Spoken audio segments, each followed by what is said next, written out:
Thanks for tuning in to the HR Uprising podcast.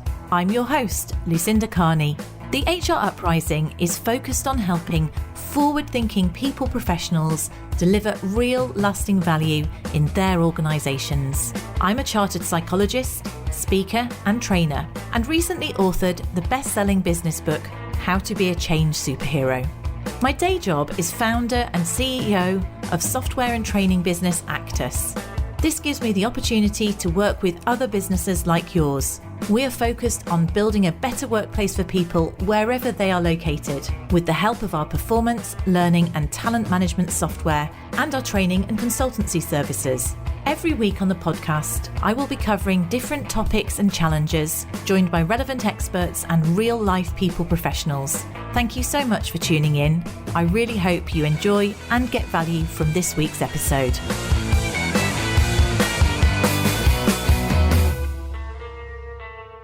Hello and welcome to a very special HR Uprising podcast episode. So this is actually our 150th episode. Who would have thought, how many, 3 years ago, that we would have got this far? So thank you to everyone who's listened along the way, new and long-standing listeners. And I felt that I had to mark this episode in some way. And I'm marking it by bringing on a guru, with no doubt that there's someone that, that I should be embarrassed that I called her that. But the reality is, Linda Holbeche is joining me today, and anyone who's been in the CIPD or done academic study in psychology or HR will definitely have heard of Linda, because she is a prolific author and researcher. She's done more than 60 research reports, Linda, I believe you've done. You've co-authored or authored 16 books, numerous content out there. So I'm really delighted to have Linda. So Linda, she's a recognised thought and practice leader. If you haven't heard of her, she's been voted one of HR's most influential on more than one occasion, I'm sure.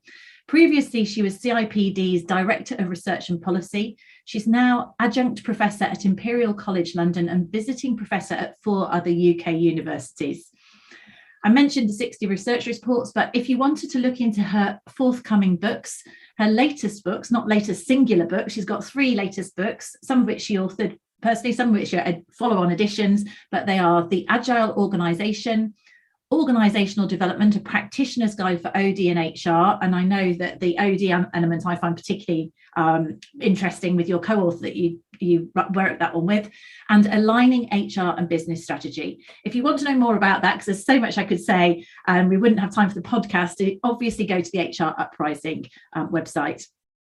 So when Linda and I were chatting earlier in the week, wondering what's the best thing for us to focus on, really, because there are clearly, with somebody with so much knowledge, there's loads of things we could focus on. It was, where do we filter it down?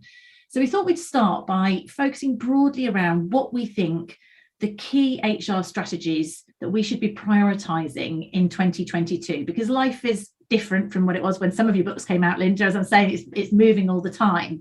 So I was interested really to start really and ask you, why would you say it's more important than ever for HR to think strategically in this current climate? Well, Lucinda, as you just said, I think we've lived in the last few years through some extraordinary times that are now becoming normal. And to a large extent, if we just react to things and keep on doing what we've always done, we won't even get what we always had before. It'll be worse. So we've got to adapt and move, and that involves looking ahead, trying to get to grips with what's happening. And if we just took a few headlines, just from recent past, we know that the underlying trends are to do with that technological advance that's changing the world of work and business dramatically. We know it's driving a sort of consumer revolution underneath it all. We're also in a period of massive political and economic instability. So it makes planning and conventional running of businesses difficult. And we know that innovation is going to be required everywhere if you're just going to keep ahead of the changing marketplace. And that's not even to mention the great black swan event that we've been enjoying, living through the last couple of years, i.e. the pandemic. And that, it's variously called the Great Accelerator, that's a McKinsey term. in that all those trends I was just alluding to have been accelerated by the pandemic, as we found just in 2020 to 21, the first lockdowns. HR in particular moved mountains to get whole workforces suddenly working from home. Absolutely. The head of Microsoft was saying, you know, the kind of developments that we were previously taking 2 years to do, we managed in 2 months. So there is something about the experiences that we've had that shows that not only can we do strategic transformation and make change stick, but we need to, because change and the need for change is ongoing. And we need to get ahead of the curve, not simply have to react to the next wave of whatever the changes are as much as we can. That's why a strategic view is really, really important. And HR food is capable of doing that. Yes, I mean, and it wasn't just working from home, was it? It was furlough pay and you know, all sorts of things, terms that we'd never heard of, managing resource, etc. So before perhaps we go on to those 4 points, because we identified that we were going to chat around, there's so many areas we could look at about maybe how we could get ahead of the curve. We'll focus in on 4 topics.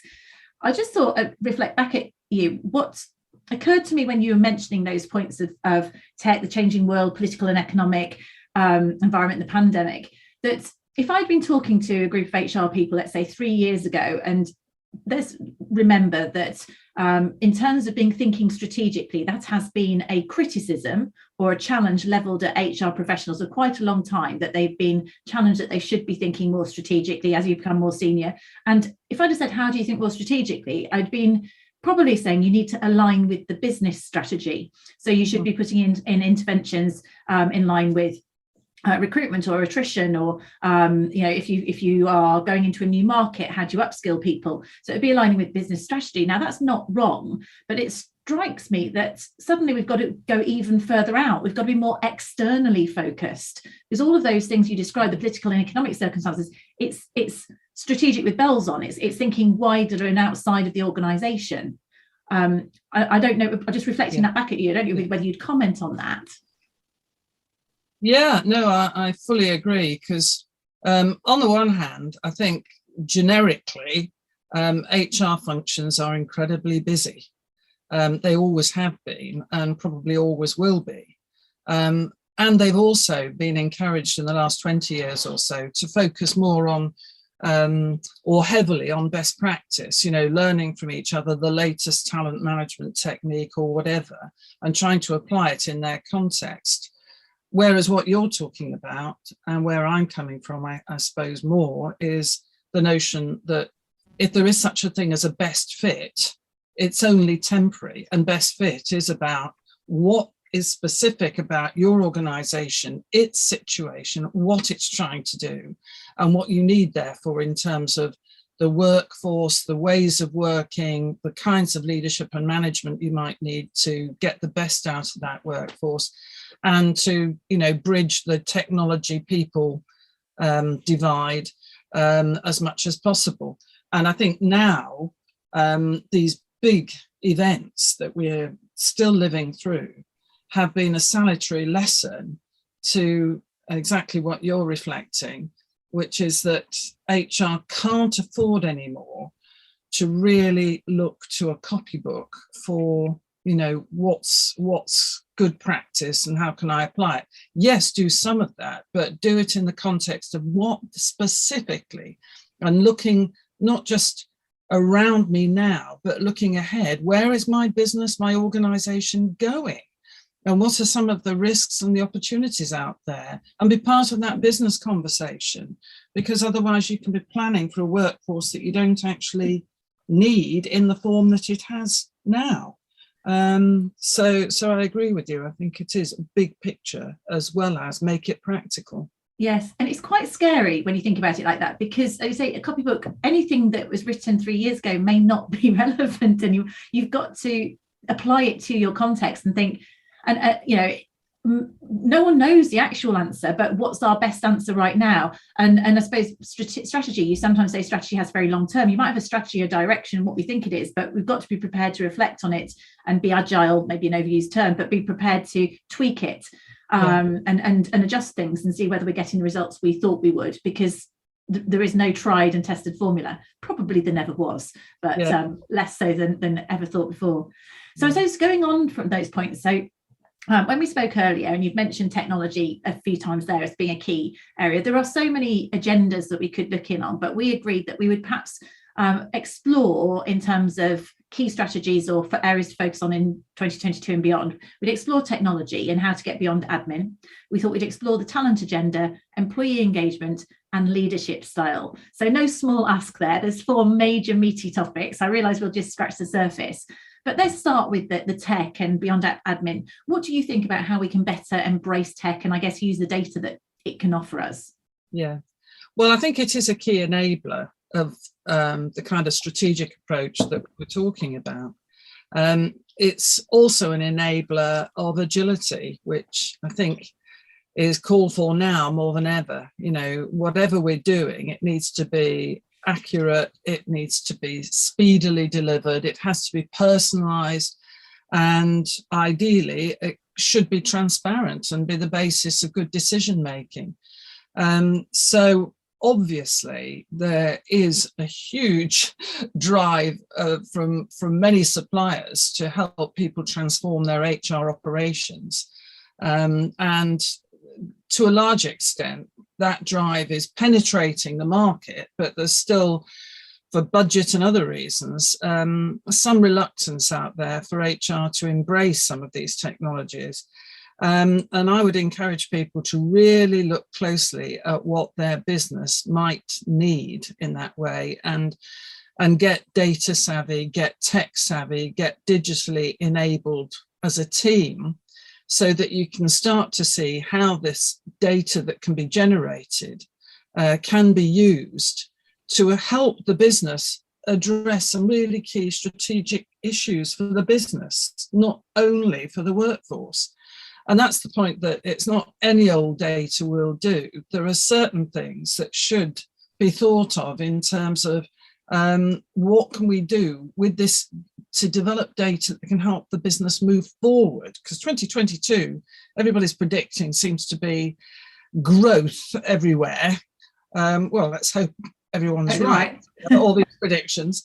And those businesses and organisations that are going to be successful will have most of their ducks in a row in order to be able to respond to the opportunities or to make opportunities.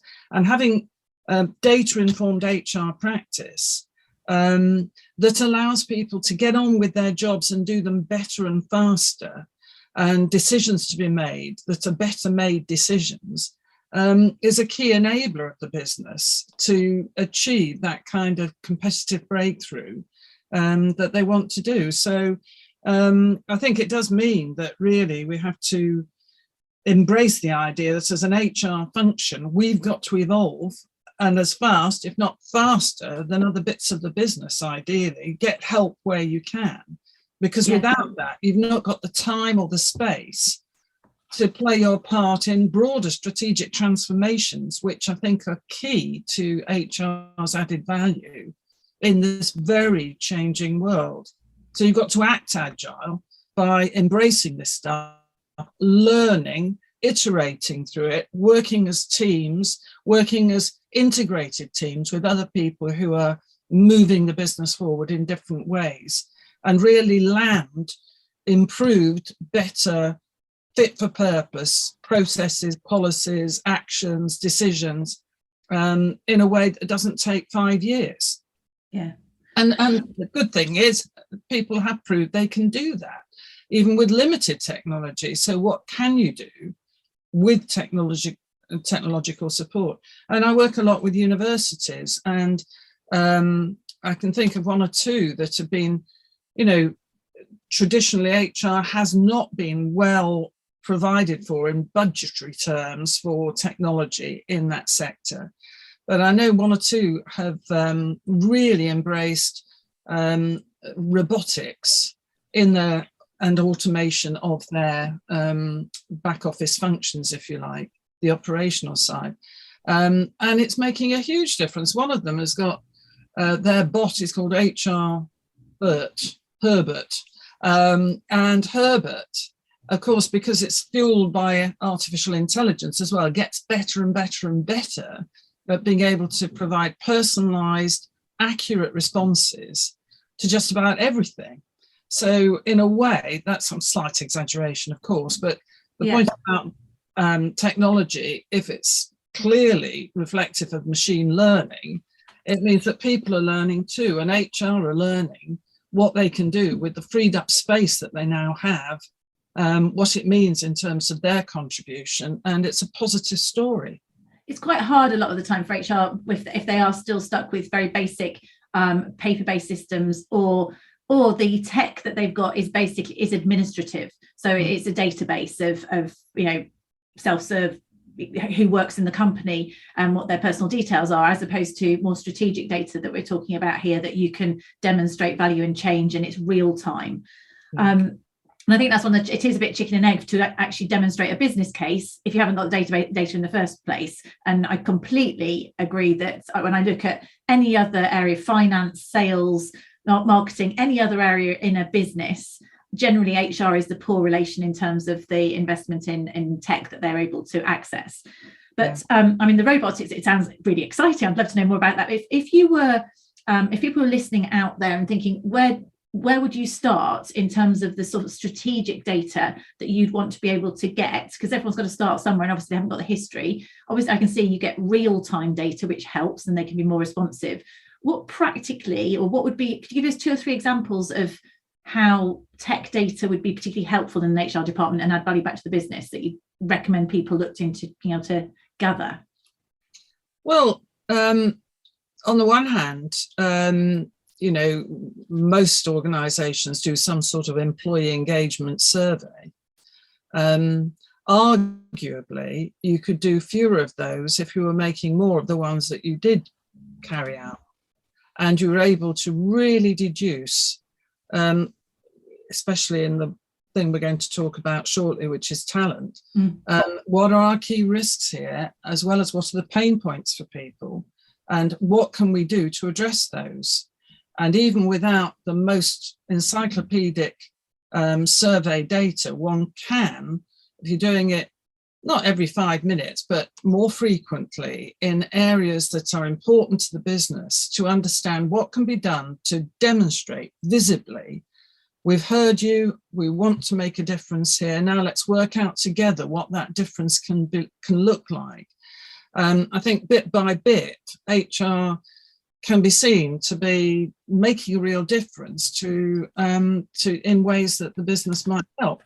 If you go further and say, well, actually, we could really do with looking ahead at where our business is going, what kind of workforce we need. We're investing heavily in technology over here. We're having shared service operations all over the place in all sorts of areas, some of which are offshored or whatever. What kind of workforce do we need? Do we need a fully employed workforce, or is it more contractual, or is it, done through third parties? So, actually leading some of the discussions with executives and others to really understand what are the implications of our business strategy, not just our current one, but what's likely to follow as best one can see, so that you can start to think about, okay, well, we're going to have real shortages of those kinds of skills. So what do we do now to try and build relations with the right kind of talent suppliers, or the right universities or colleges where we might be able to source future, or grow our own, or you have to start early to do that. So feeding all of those things. So I think even without the best technology in the world, it's the thought, the conversation, the translation of that into the so what's that I think allow HR to show that they're equipping the organisation for what it's trying to do.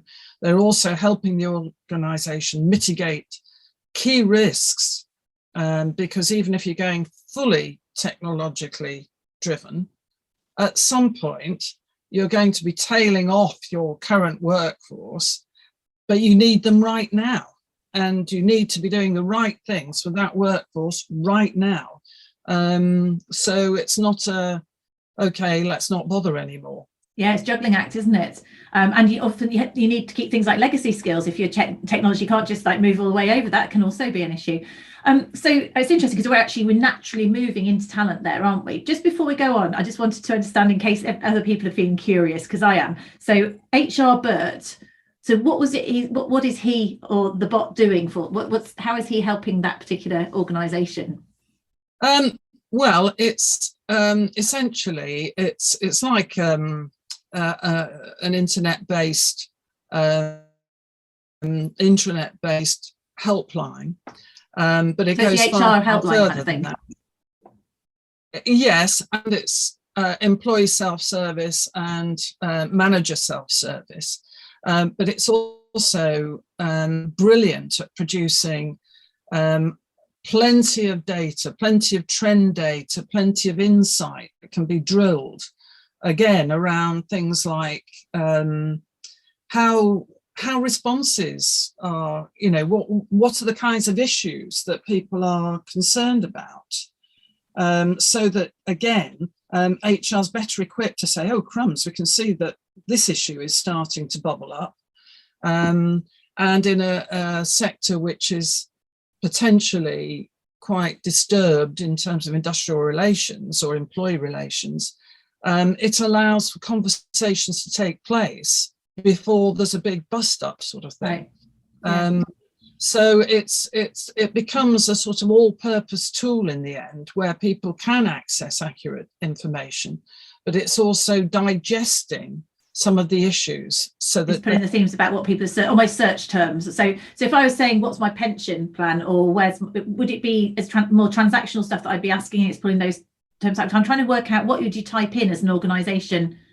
Is my manager good or not? You're not going to ask that, are you? It's going to be more about HR benefits or holiday or those sort of things, I would have thought.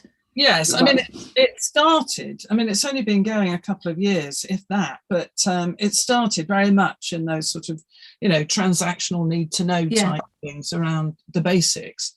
But gradually it's, it's looking at, well, we've got more and more people looking at pay issues. We've got more and more people concerned about mental well-being. Yes, so the themes are starting to come through. And that then allows, okay, well, let's look in more detail at the kinds of issues without blowing people's anonymity or anything. It allows the issues to be looked at and understood in more detail, so that the conversation can then take place. And you can provide stuff that's more useful. So it's not, well-being with mental first aiders, mental health first aiders, or whatever. You can look to respond to the things that people are asking about more frequently. Yeah, and again, it's quite a, it's an enabler of conversations between people as well. So it acts as a sort of social media platform as well. So there's a lot of things that people can then do for each other and do for themselves, in parts of the provision. So I think it's just one example. Yeah. And you don't have to go to, and I think that's important. I'm really curious in it. That's kind of quite a sophisticated level of things. But what we're really saying is, let's move beyond just the operational admin, just having a database. Let's look at what else we can do and what that data is telling us, and how we can use it to be useful to the business in terms of making decisions. Yes. So, and whether it's, exaggerating to say, well, that's the strategic use of data. I think it's certainly part of the scanning and sensing part of strategy. Yes. That we can more obviously, and without much effort on our part, pick up on issues that previously we'd have had to spend oodles on expensive surveys to do. It doesn't mean it replaces surveys, but it does allow corroborative evidence, and it allows agility, so that there can be some iterative work done around some of those issues and see whether that makes a difference on them. Absolutely. So it's kind of going all the time as well. So you're talking, but at the end of the day, exactly like your point about engagement surveys, though, it's all very well having the data. What we're really saying is being prepared to do something with the data, and looking to apply it. And that moves us on to our talent agenda. And I think this is an interesting one at the moment, because we've got terms like the Great Resignation, whether that's real or otherwise. I've talked about that with Mervyn Dinnan recently. You've got talent acquisition, talent retention, talent development, you name it. There's all sorts of things we could talk about. Where would you go with talent? That's a bit of a loaded question. How would you start to decide which to prioritise, I guess?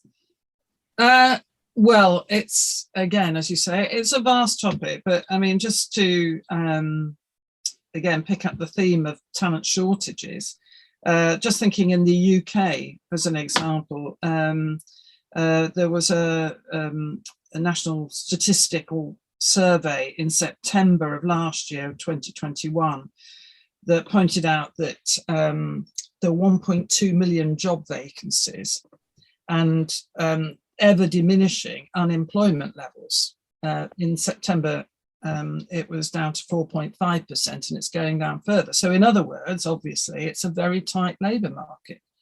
And if those job vacancies are for real, as clearly has proved to be the case in sectors such as hospitality, care, to a large extent in health as well, and haulage, road lorry drivers and so on. Those are just some of the sectors that are struggling to get staff with particular skills or approaches.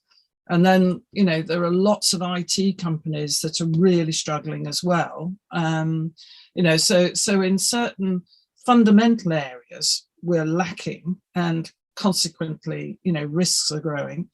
And I think the Great Resignation, it's a very good McKinsey phrase again, but I think I'm also interested in things that the Road Haulage Association calls it a leaky bucket, where not only can they not get enough new people trained up to be lorry drivers because of all sorts of bureaucratic requirements and so on and so forth, and here not mentioning the Brexit word at all. Yeah. The issue is that people have discovered during the pandemic particularly that actually some of the jobs they were doing beforehand, they don't want to go back to. They're off furlough, but they don't want to go back to doing, the same old. So the leaky bucket is constantly trying to replenish the bucket, and at the same time you've got people pouring out the bottom holes of the bucket. And in many cases, exactly the same, isn't it? That's, you look at healthcare, we're training up midwives. We can't train them up fast enough to stop them leaving. So there's a whole sort of other issue there. Yeah, so there's a whole range of issues that are to do with topping up the bucket, the recruitment bits. And, one of the things that many companies are trying to do is re-recruit people who've already retired, so the demographics of the aging workforce, etc., in some ways could help, if people are willing to come back into the workforce. And at the other end of the spectrum, you've got companies like Compass, which of course is a massive company. But in the UK, they've got an industry academy based in the West Midlands, which is an area with relatively low social mobility and fewer employment opportunities. So they're hoping to get more and more people trained up through their academy and employed where they live to, as part of the levelling up agenda, I suppose.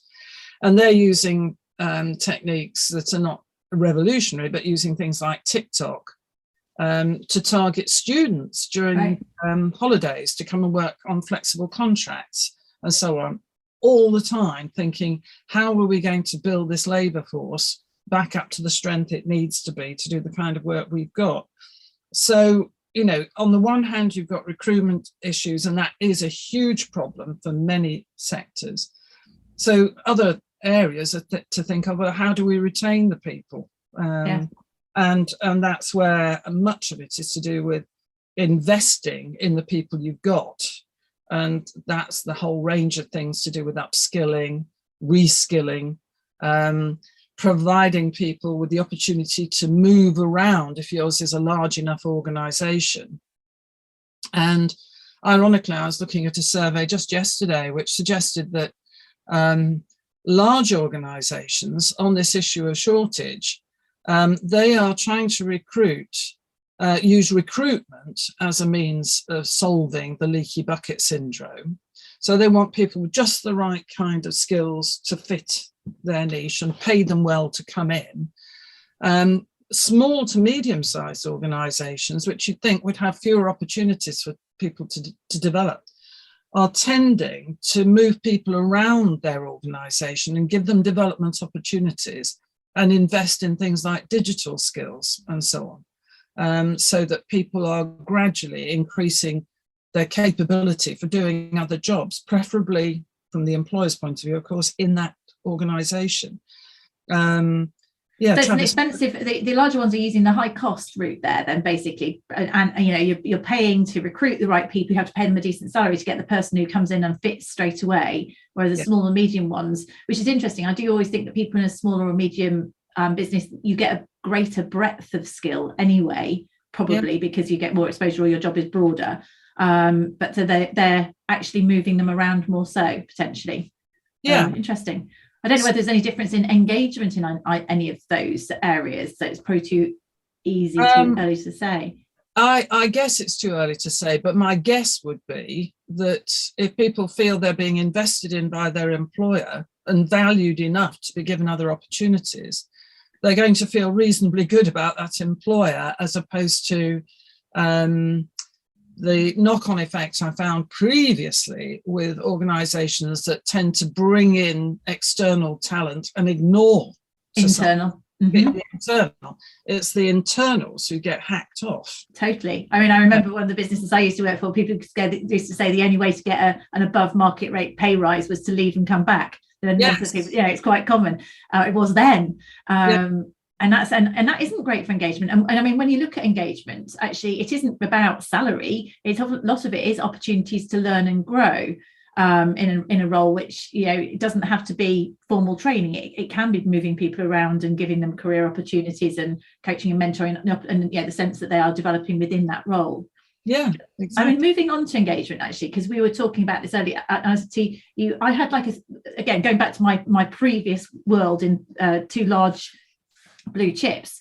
So when I was there, engagement was the Gallup type engagement. In fact, we used to run the Gallup survey, and it was very much the argument for paying for that at the time was to do with the fact it was linked to performance, maybe retention, but it was about performance and productivity. It was very sort of financially motivated. And my sense now is that employee engagement, it feels like it's shifted. It's still related to whether people are going to stay and go, just give you the extra discretionary effort. It's still really important, but I feel like it's more about belonging and links into well-being and stuff. That's just an intuitive feel. I just wondered what your view was on that. Yeah, no, I'm very inclined to agree with you, because I think, again, the pandemic has shown very clearly that there are winners and losers in the new ways of working. You know, hybrid working or remote working doesn't suit everybody, and it's available to not everybody if they wanted it. And you've had leaders in particular having to reach people through Zoom and Teams and so on, and show some of their humanity, because I think that's part of this broader shift towards, on the one hand, consumer or customer centricity that in theory is taking place through digitization and people's expectations of personalized delivery. But the same, I think, increasingly applies to the people you've got in organizations. And, you know, that notion that if you've got people broadly ticking the boxes on I have a best friend at work and all the rest of it, you're going to automatically get higher productivity. Whilst it's the previous business rationale, I think now the issue is more to do with, you know, the environmental, social, governance factors, you know, around can we be not only capable of surviving as a business without the people to deliver the service if they're all off sick. And clearly we've seen, no, you can't really, especially if you can't get replacements. But there's also that ethical issue that is more and more important, which is a bit ironic in a period where broader politics here and on the other side of the pond There are ongoing debates about ethics and trust and so on. And I think that has percolated through to the workforce. People want to feel that they're valued, that they're doing work that is valued, and the thing they're doing is valuable, and has some sort of end user or some higher purpose in mind. And sometimes, the shareholder purpose is not particularly motivating unless you're paid such shed loads of money for thinking only about trading. Profits, that in itself can be motivating, but for most of us, it's much more a broader range of purposes, but particularly the idea that you're serving somebody else or you're helping somebody else, if you like, the customer purpose. In the public sector too, I'm not talking about customer in a just a private sector scenario.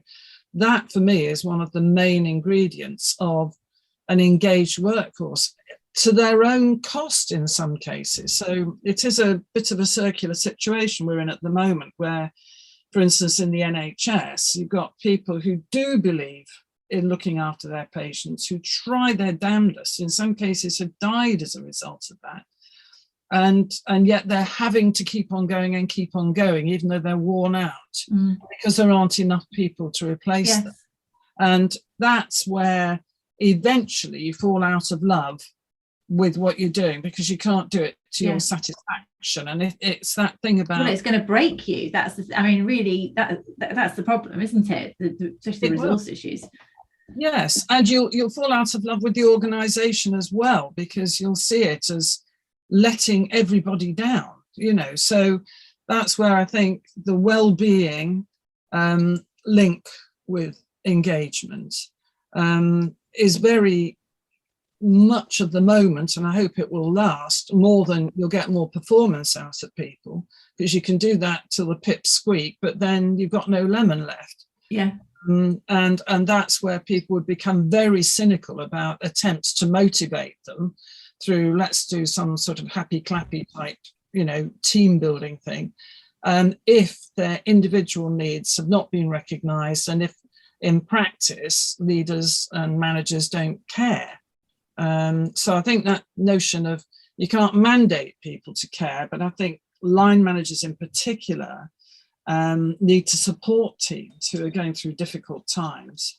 And they probably should have always done that. But that's the interesting thing about suddenly many of us working remotely is all of a sudden you are seeing in people's homes and having conversations, this sort of authentic leadership, let's just say, which was a buzzword before. It's about being your authentic self, whether, whatever your role is, whether you've got cats in the background or, there's the whole sort of the pretense almost, or the facade that we had of like going into work, that's kind of dropped. And I don't know that people would want that to change, and therefore we've got to connect with the whole leadership, well, it's our fourth point actually, leadership style, this humanity, being able to be a human with people, feels that's got to continue to support this newer style of employee engagement, which is less about how hard I can work, and it's more about, I need to feel belonging, I need to feel understood, I need to feel that you're going to develop me in line with what I want.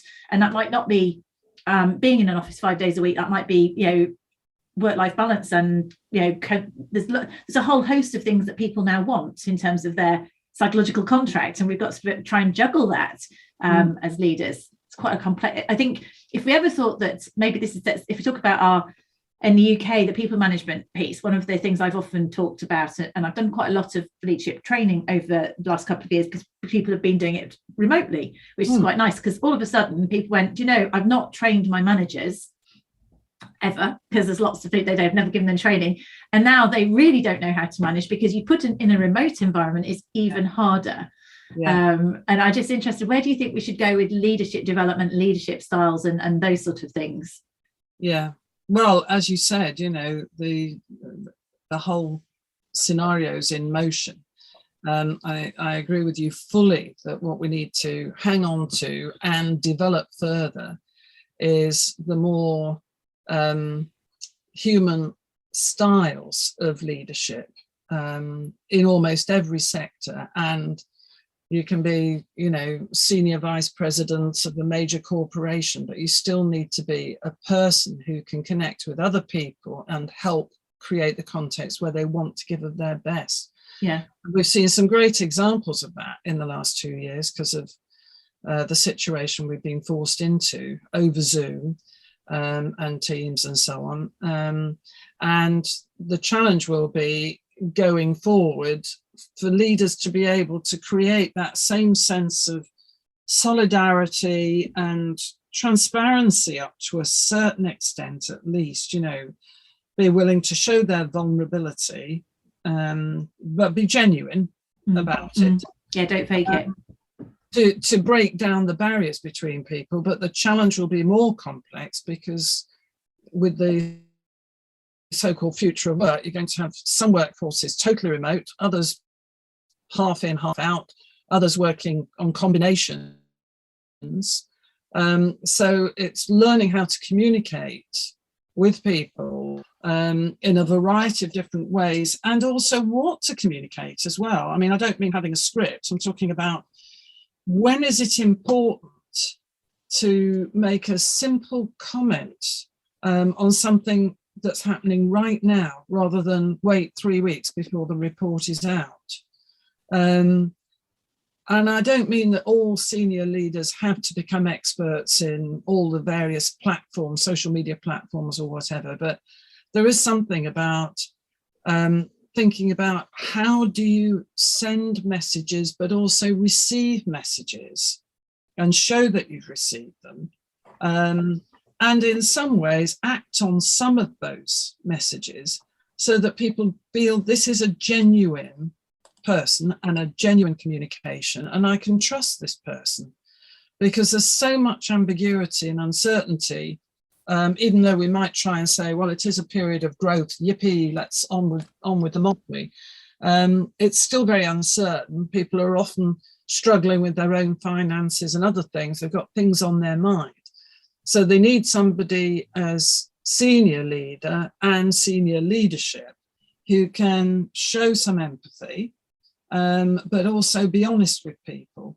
And as I say, have proper conversations that actually lead somewhere. Same is true of more junior people in more junior leadership roles. Anybody managing a team or managing a chunk of the business needs to be able to personalize, not to the absolutely every individual, but to be aware, have the finger on the pulse of how people are feeling, what the mood is, what's going on. HR can of course help with that big time, and maybe some of these people need coaching, just as you were saying, in how to, up to a point, they don't all have to be screaming extroverts, but if you are naturally very introverted and you prefer dealing with people remotely, you're going to have to move out of your shell a bit to be able to connect with most of your workforce.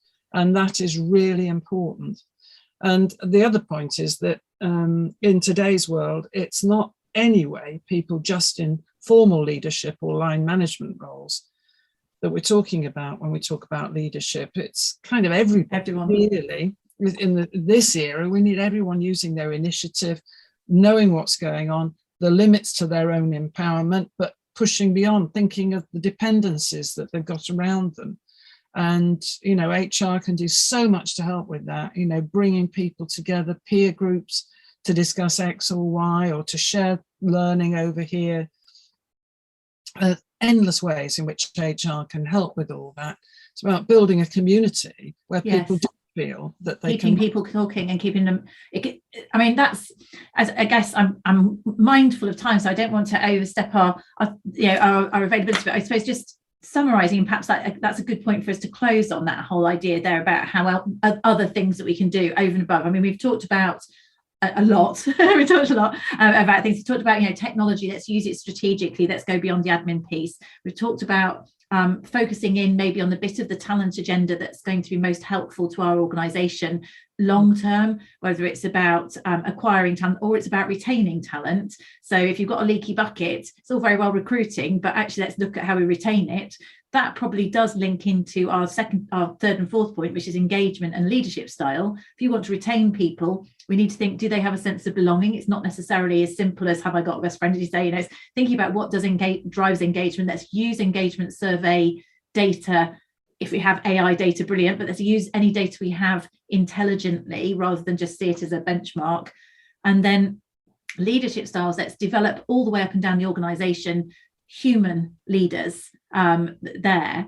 And that point there, whether it's introvert, extrovert, the whole point about what we could also do on top of all that, because in a context of people with increased social anxiety, and perhaps as we've got safe working in our little home offices, introvert or extrovert, people have become a little bit institutionalized almost in our safety of the home environment. So how do we make sure that people, the novelty's worn off, right, at the Zoom bingo every week, hasn't it? So how do we get people to have genuine collaboration, innovation and interactions and networking in this more hybrid environment? That's something else that we could facilitate using technology as HR professionals. Thank you so much, Linda. As I don't want to cut you off there. If there's anything else you'd like to add, please do feel free to mention it. So I thought that was perhaps a nice way there. You were talking about HR could encourage collaboration further. Yeah, no, I just like to wish anybody in an HR role, whatever speciality or overall with that people responsibility, the very best of luck, and be confident that you're going to make a real difference if you can make some space to lift the nose from the grindstone and get those conversations going. That's the key, isn't it? Being able to look up, because people are so busy, and you started by saying HR departments are so busy. So sometimes when you're busy, having the time to be strategic is difficult. So how can we try and carve that time out to drive things forward? Because actually what we're saying here is, it is such an important role in terms of taking businesses forwards, going forwards over future years. Linda, I think you said LinkedIn's the best way for people to, if they want to link in with you to look you up. I'll put any links to your profile on the website. But I just wanted to thank you so much. Sorry, would you like to say that yourself? No, I just said thank you. That's great. No, thank you. I really appreciate your time today. It's been a real luxury pleasure to meet you in person, remotely, the new kind of meeting in person. And thank you so much for being our guest on the 150th HR Uprising episode. My pleasure and my honour. Thank you very much, Lucinda. Thank you. I really hope you found this week's episode useful and enjoyable. If you did, perhaps you could recommend us to a friend or colleague, or give us a review on your platform of choice. It really helps new listeners to find us. Now you can access links to any of the information mentioned in this show via the website www.hruprising.com. Further free resources are also available at www.actus.co.uk. There you can also find out more about our software and training solutions. Finally, why not join our LinkedIn group, the HR Uprising, to share ideas and collaborate with other like-minded people professionals. Thank you for listening to the HR Uprising podcast.